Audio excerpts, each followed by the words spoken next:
Hello les esprits libres, alors on se retrouve pour une nouvelle vidéo et aujourd'hui je vais te présenter un site qu'on utilise quand on décide de réserver nos billets de train ou de bus quand on est en Europe. Donc là, on l'a testé plusieurs fois en Espagne.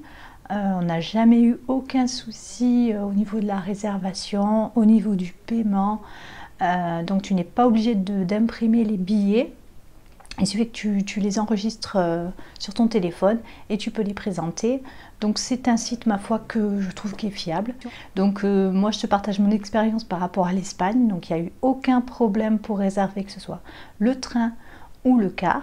Donc je vais te le montrer en filmant mon écran, je vais te montrer en quoi il consiste. Voilà, donc je te laisse regarder la suite de la vidéo.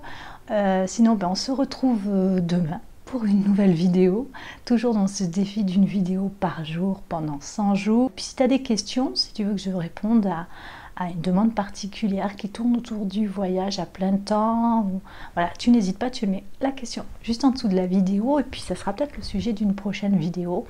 Donc voilà, donc je te laisse regarder la suite de la vidéo et puis on se retrouve demain. Voilà, donc là je te montre le site que j'utilise, donc il s'agit de trainline.fr. Voilà, donc tu peux réserver tes billets de train et de bus en France et en Europe.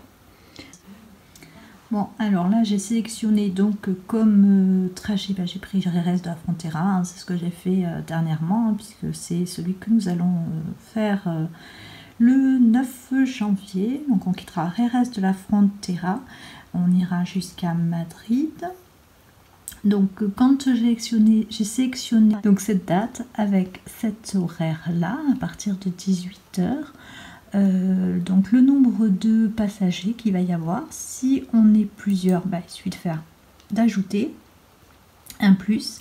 Donc là par exemple si ce passager bénéficie d'une carte d'abonnement, il suffit de le préciser.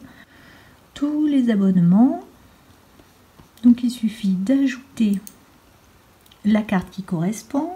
Là tu ajoutes un nouveau passager, pareil, hein, tu peux choisir si il y a une carte.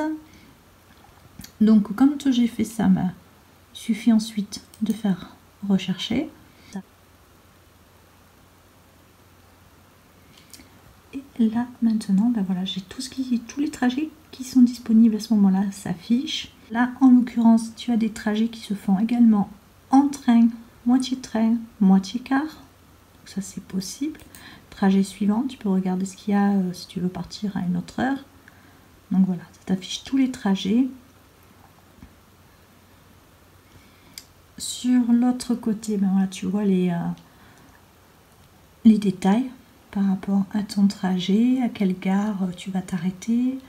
Donc si tu as une correspondance, si par exemple là voilà tu prends un train et après tu continues en car, tu peux avoir une valise de 30 kg, voilà, il n'y a pas de problème au niveau du poids. Et après il te suffit juste de sélectionner le tarif qui t'intéresse, voilà, et tu fais continuer. Qui voyage, donc à ce moment là tu rentres toutes les informations, nom, prénom, hein, tout ce qu'il y a à remplir comme d'habitude. Au niveau du paiement, ma foi, c'est sécurisé, il n'y a aucun souci. Je pense qu'on l'utilisera quand on reviendra en Europe en 2020. Je pense qu'on va l'utiliser encore parce qu'on a l'intention de voyager en Europe en prenant un petit peu plus souvent le train et le car. Donc je te laisse voilà, je te laisse découvrir ce site et puis j'espère que cette vidéo t'aura été utile. On se retrouve demain pour une nouvelle vidéo. Bye bye.